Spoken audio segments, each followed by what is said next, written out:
You are standing in front of a building that used to be Kimber Hall, a school and a stop on the Underground Railroad. It is now the Stonehouse Grill and the Kimber Hall Apartments.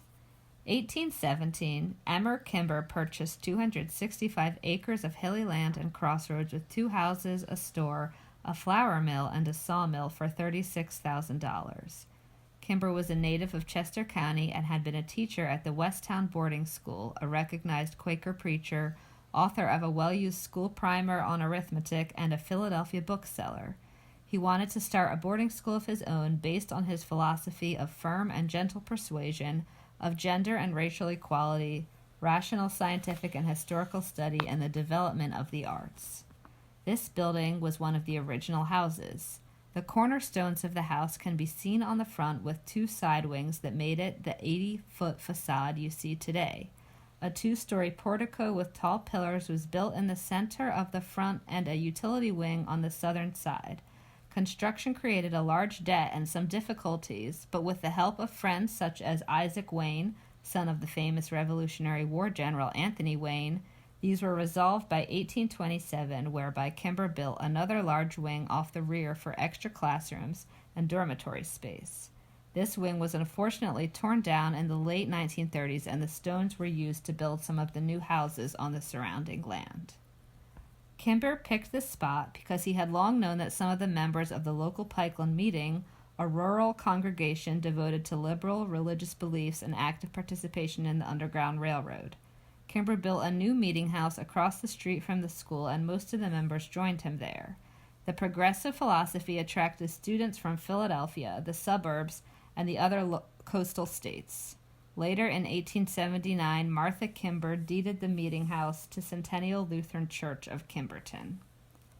Kimber was closely connected to the network of safe houses known as the Underground Railroad, especially to the William Still and other black abolitionists of the city, and to the progressive rural Quakers such as the Lewis, Vickers, and Fussell families of northern and southern Chester County. His daughter Gertrude married Charles Burleigh, a famous abolitionist preacher and lecturer. These networks secretly directed the refugees from their lives of slavery in Maryland, Delaware, and Virginia to the boarding school, where they were given new clothing or temporary employment or passage on toward a safer home in Canada. In one case, a former owner had heard that his servant was living with Kimber and asked that he be sent back home so that he could be given his freedom.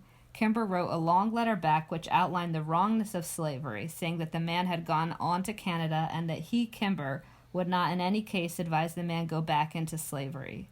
Lucretia Mott of Philadelphia came to lecture at the school, and Kimber's daughter Abby, a beloved teacher at the school, later went with Mott to an abolitionist meeting in England where the 2 women were famously refused their request to speak.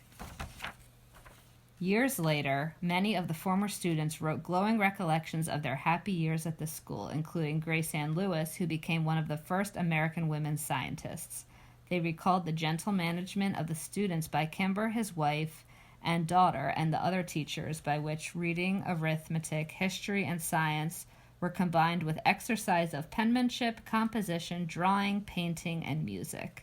The girls remembered fondly the hours of free time at the mill pond and the surrounding hillside pastures. An old ship's bell rang out to call them back to meals and bedtimes. Kimber seemed to have been successful in building a place for progressive education at a time when such was rare. In many ways, the Kimberton boarding school was a fitting but long-forgotten predecessor to the present-day Kimberton Waldorf School that succeeded it almost 100 years later.